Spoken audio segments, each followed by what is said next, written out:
পালিয়ে বিয়ে করা শরীয়তের দৃষ্টিতে কি বৈধ? পালিয়ে বিয়ে করা যুবক পোলাপানের প্রশ্ন নিশ্চয়ই। হয়তো প্ল্যান প্রোগ্রাম করছে, এখন শুধু মাসালাটা উত্তর পাইলে দৌড় দিবেন।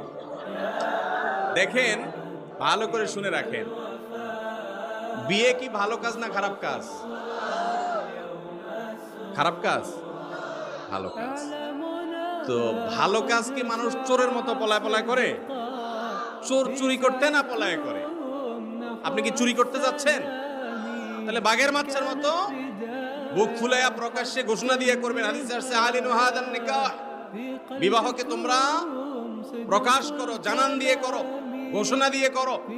এটা লুকায়া করার জিনিস না। যুবক ভাইয়েরা, ঘোষণা দিয়ে তো করতে পারবেন না, কারণ উত্তম মধ্যম পড়বে, বাপ মারা ধুইয়া একা একা সারতেছেন, সেজন্য পালানোর ধান্দা করতেছেন।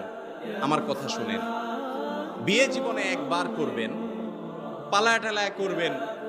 যে মেয়ের হাত ধরে যাবেন বা যে মেয়ের যে ছেলে ফুসলায়া ফাসলায়া রাজি করাইছে পালানোর জন্য, মনে রাখবেন এই ভুলের কারণে সারা জীবন আফসোস করবেন, আর এই ভুলটাকে শুধরাতে পারবেন।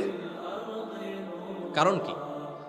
বিয়ে সময় মা বাবা, ভাই বোন, আত্মীয় স্বজন, এলাকাবাসী মিলে যে আনন্দ হবে, এই আনন্দ ওই পালায়া পালায়া চুরি করে বিয়ে করেন না কোনোদিন পায় না।